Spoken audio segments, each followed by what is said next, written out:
Бишкектин четинде газ жарылып 13 жаштагы бала каза болду. Ошто 2 окуучу бычакталып, бири каза болду. Акин Токталиевдин сөзүнө УКМКнын төрагасы Камчыбек Ташиев жооп берди. Прокуратура Опунбаев менен Жунушалиевдин кайсы жакта жүргөнүн аныктады. Максат Ажы Токтомушевдин тарапташтары аны үй камагына чыгарууну талап кылышууда.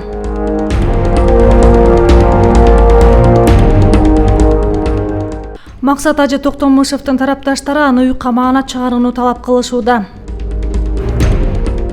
Бүгүн 11 февралда улуттук коопсуздук боюнча мамлекеттик комитеттин алдына бир нече адам чогулуп, муфтийликтен кеткенин жарыялаган Максатбек Токтомушевдин ишин калыс иликтөө жана аны камактан бошотуу керек деген пикирин билдирип чыгышты. Алар колуна Максат Ажы Токтомушев элдин сыймыгы, Максат Ажы Токтомушевке боштондук деген жазууларды кармап турушту. Президент Садыр Жапаровка үнүбүз жетсин деген максатта чогулгандар өкмөт үйүнүн алдына дагы келип турушту. Депутат Марлен Маматалиев депутаттар төрагага кирип прокуратурага чалдыртып сүйлөшүп жаткандарын билдирди. Ал эми Ысык Көл облусунун мурдагы губернатору Эмилбек Каптагаев дагы окуяга оюн билдирип, өзүн сыйлабасак дагы диний даражасын сыйлап үй камагында тергөө жүргүзсө болот эле деди. Ал арада Кыргызстан мусулмандарынын аалымдар кеңеши бүгүн 11 февралда кезексиз жыйын өткөрүп, муфти Максатбек Токтомушевдин кызматтан кетүү тууралуу арызын карап канааттандырды. Эске салсак, 10 февралда УКМК Токтомушевди муфтияттын башкы эсепчисине байланыштуу каралып жаткан иштен алкаганда кылмышка шектүү деп кармап, убактылуу кармоочу жайга киргизген. Ушу муфтийибизди кандайдыр жала жапканчылык күнөөлөр болгон болсо акыйкат жүзүндө жана үй камагында болуп, бул жерден чыгарып үй камагында берип, үй камагында келип ошол сот алдында адилеттүү болуп чечимин чыгарып коюшат. Биз ушу талапыбыз. Бул жерде отурган азыр бүткүл мамлекеттерге биз шермендүү болуп атабыз. Матраимов 260 миң сом айып төлөп кутулмай болду. Бишкек шаарынын 1-май райондук сотунда бажы кызматынын төрагасынын мурдагы орун басары Райымбек Матраимовго карата өкүм чыкты. Соттун 11 февралдагы отурумунда ага жаза чарасы катары 260 миң сомдук айып пул чегерилди. Мындан тышкары соттун өкүмү күчүнө киргенден кийин анын өлкөдөн чыкпоо тууралуу бөгөт чарасы күчүн жоготору айтылды. Ошону менен катар Матраимовдун мүлкү жана банк эсептери камактан чыгарылмай болду. Матраимов өзү сотто көрсөтмө берип жатып күнөөнү мойнуна аларын айтты. Судья айыпталуучу тергөө менен кызматташууга макул болгондуктан териштирүү жүргүзүлбөстөн дароо жарыш сөз баштап өкүмүн жарыялады. Прокуратуранын өкүлү Матраимов мамлекетке келтирилген зыяндын ордун толугу бойдон толтурганын белгилеген. Бишкектин четинде газ жарылып 13 жаштагы бала каза болду. Бүгүн 11 февралда Чүй облусунун Аламүдүн районундагы К2 айылынын Гагарин көчөсүндө жайгашкан үйдө жаратылыш газ түтүкчөсү жарылып, 13 жаштагы эркек бала каза болду. Бул тууралуу Өзгөчө кырдаалдар министрлигинин басма сөз кызматы кабарлады. Мекеменин маалыматына караганда кырсыктан дагы бир эркек киши жабыркады. Окуя болгон жерге куткаруу кызматынан 5 куткаруучу, шаардык газ кызматынан 1 бригада тартылган. Куткаруучулар каза болгон өспүрүмдүн сөөгүн милиция кызматкерлерине өткөрүп беришти. Ал эми жаратылган адам ооруканага жеткирилди. Анын абалы канааттандырарлык экени кабарланды.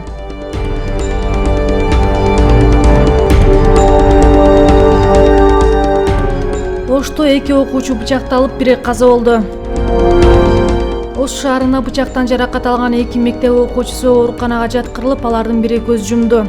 Бул тууралуу жергиликтүү басылмалар жазып чыгышты. Маалымат Ош облустук ооруканасынан тастыкталды.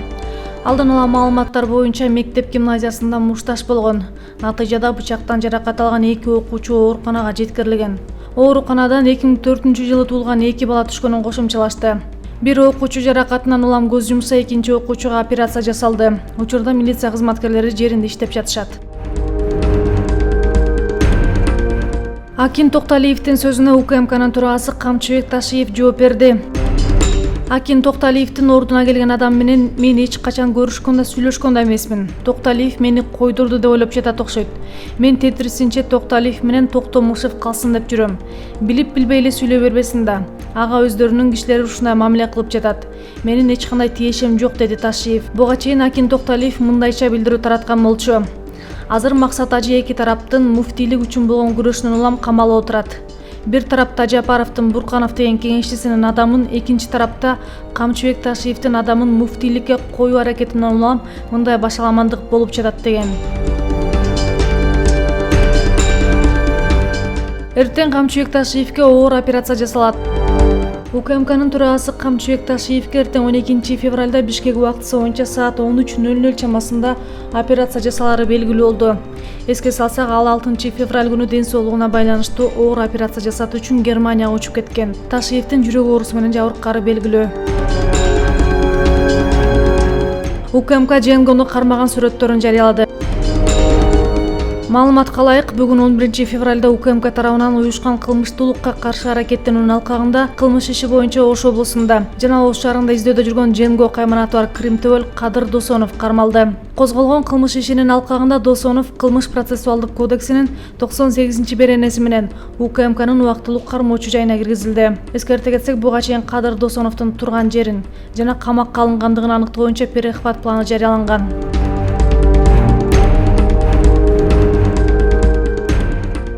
Депутат Мирлан Бакиров тууганынын кармалышы боюнча комментарий берди.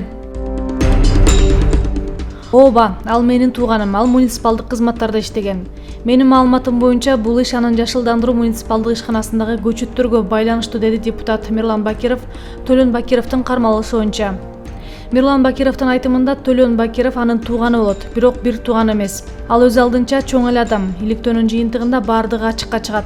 Мунун кандайча жүрүп жатканына кызыккан да жокмун. Мен ар дайым адамдарга таза жана ачык иштөө керек экендигин жеткирүүгө аракет кылам, деди Бакиров.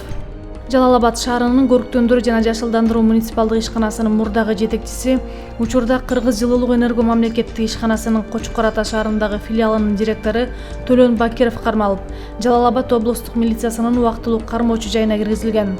Ал кызмат абалынан кыянаттык менен пайдалануу жана бюджеттик акчаларга мыйзамсыз ээ болуу фактылары боюнча козголгон кылмыш ишинин алкагында УКМК тарабынан кармалган. Дордой базарында уурулукка шектелип аялдар кармалды. 2020-жылы 24 декабрда белгисиз адамдар сатуучунун телефонун уурдап кетишкен. 29 декабрь күнү башка контейнерден $20,000 жана документтер уурдалган. Жабырлануучулар милицияга кайрылып, уурулук беренеси менен кылмыштардын жана жоруктардын бирдиктүү рейсине каттоого алынган. Свердлов райондук милициянын опер кызматкерлери уурулукка шектелген 1985 жана 1997 жылы туулган аялдарды кармады. Кармалгандардын башка дагы кылмыш иштерге тиешеси жоктугу териштирилүүдө. Москвадагы кыргыз балдар элден кечирим сурап кайрылышты. 8 февралда Москвадагы метронун ичине кулап түшкөн кыргыз балдар кыргыз элине кайрылып кечирим сурашты. Алар туура эмес пранк тартканын түшүнүшүп, эми мындай ишти кайталабай турганын убадалашты. Белгилүү болгондой, балдар менен Кыргыз Республикасынын Ички иштер министрлигинин Россиядагы өкүлчүлүгү жолугуп, аларга түшүндүрүү иштерин жүргүзгөн. Ушул жерге келип бизге азыр түшүндүрүү иштерин жүргүздү. Бүгүн 10 февраль 2021 жыл. Бардыгынан кечирим сурайбыз. Кыргыз элинен баарыңыздын кечирим сурайт. Туура эмес районго иш болду. Кечириңиздер, мындан ары кайталамайт. Мас болуп маршрутка айдаган айдоочу кармалды. Бишкекте номер 146 жүргүнчү ташыган маршруттугунанын мас айдоочусу кармалды. Бул тууралуу милициянын кайгылуу кызматынан билдиришти. Буга чейин социалдык тармактарда мас абалындагы айдоочу маршрутканы башкарууга аракет кылганын видео тараган. Милициянын кайгылуу кызматынын техникалык көзөмөлдөө бөлүмүнүн кызматкери тийиштүү чараларды көрүп, аталган маршруттугуна убактылуу токтоочу жайына киргизилди. Ал эми айдоочусуна карата бузуулар жөнүндө кодекстин негизинде тиешелүү протокол толтурулду.